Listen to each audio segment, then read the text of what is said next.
Welcome to Therapeutic Thursdays. Today we have a very special episode where instead of focusing on plants and their therapeutic benefits, we're going to be talking about the water features here at Denver Botanic Gardens that no doubt contribute to the overall experience of visiting the gardens, but also have therapeutic benefits of their own. Today we're partnering with the One World, One Water Center, and I'm very excited to welcome Jennifer Riley-Chetwynd to join us on today's program. Thank you so much for joining us, Jennifer. This is a great collaboration, Catherine. Thanks so much for joining forces. I work here at Denver Botanic Gardens as the Director of Marketing and Social Responsibility, but we have a really special collaboration with Metropolitan State University of Denver through the One World, One Water Center, oh wow, which is perhaps the best acronym out there.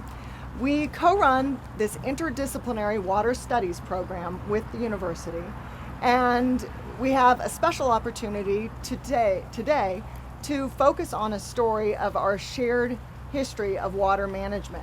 We'll be talking with Ken Wright with Wright Water Engineers, who was the engineer and the architect to the Waterways here at Denver Botanic Gardens, and we'll also be talking with our current manager of these features, Alexandra Smith. I really love the opportunity to get to know Ken and Alexandra and put them in a conversation together to talk about the history of our waterways, how they came to be, but also how they're currently being managed, because the water systems here don't just provide an experience for us to have while we're visiting the gardens, but they also provide a really great learning opportunity for the ecological impact of our water systems here throughout Colorado. The whole reason that the OWOW program is interdisciplinary is that everyone has an impact on water and water management. Here in Colorado, we're a headwater state. 19 states rely on us to manage our water responsibly so that they'll have enough water to use downstream. So shining the light on water issues is critical, and that's why this collaboration exists between MSU Denver and the gardens. But today we're going to be able to celebrate both the importance of efficient water management, but the therapeutic benefits of water while people are here at the gardens enjoying it. Well, I'm really excited for this conversation, and I'm so appreciative of this partnership that we have today. So with that, let's take a look at the water features at the garden.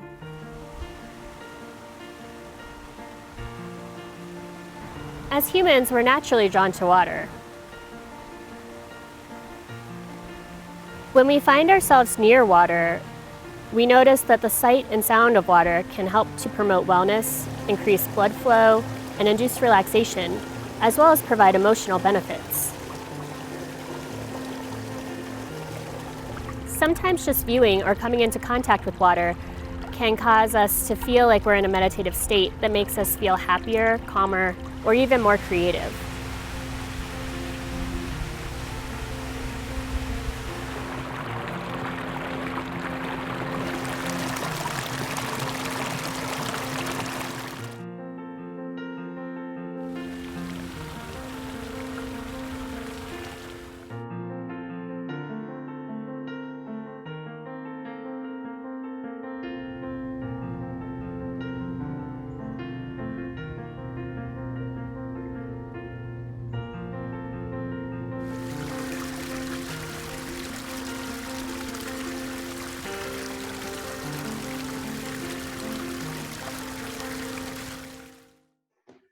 Well, hello and welcome to a very special combined installment of TomTalks, a production of the One World, One Water Center, which is a joint venture between Metropolitan State University of Denver and Denver Botanic Gardens, and Therapeutic Thursdays, which is a regular feature at Denver Botanic Gardens that highlights our horticultural therapy and other therapeutic programs. I'm Jennifer Riley-Chetwynd. I'm the co-director of OWOW, the One World, One Water Center, and the director of marketing and social responsibility at Denver Botanic Gardens. Here with me are my colleagues. The first person I'll introduce is Catherine McCord. She is in our adult education department and has spearheaded the Therapeutic Thursdays. Hello, Catherine. Hi, thank you so much for joining this program together. I know, it's a fun cooperation. We also have Alexandra Smith, who manages the water features and water quality at Denver Botanic Gardens. Hi, Alex. Hi. Thank you. Nice to talk with you guys. Great to have you here. And kind of an interesting bridge between the gardens and MSU Denver, Alex is pursuing an online water certificate through the One World, One Water Center. And we'll talk a little bit more about that. And then Ken Wright, a legend in his own time.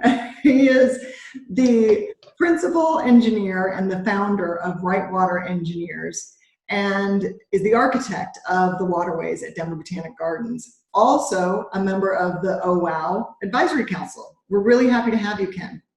Well, thank you. Thank you for being here. So let's jump in. Ken, let's start with you. Can you tell us about Wright Water Engineers' history with the gardens and water management here? Yes, I can, and I appreciate the opportunity.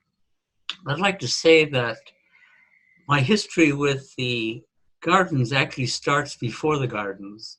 It starts during the 1960s and 1970s, which is the period of the environmental progress, the environmental growth period in the United States. It was a period of Rachel Carson's efforts, the Clean Water Act, and I watched all of that happen and participated in the Clean Water Act.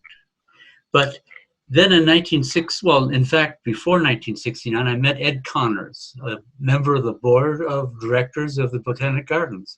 I knew him from environmental activities, particularly in something called the Colorado Open Space Council. I was chairman for a while. He was active in that group. It was an early environmental group to try to change the way the Denver area and Colorado was approaching the environmental issues that faced the state. Then in 1969, late in 1969, I got a call. I think it was from John Mitchell, who was, as I recall, the chairman of the board of directors. He told me about what the gardens was doing in terms of developing a new place. That sounded very exciting. He told me about Ekbo's company and asked me if I was in a position to take on the civil engineering part of the development. And I jumped at the chance because I've always thought very highly of the potential of the gardens. So I was hired in 1969, late, and the instructions I got from John Mitchell was very little. It was mostly do what we needed to be done to make the gardens what he had hoped it would be someday.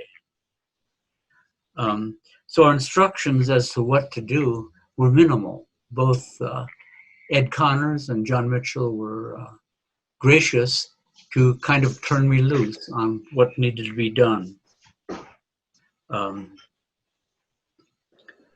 We started out on the job quickly by examining the site, the old Calvary Cemetery site.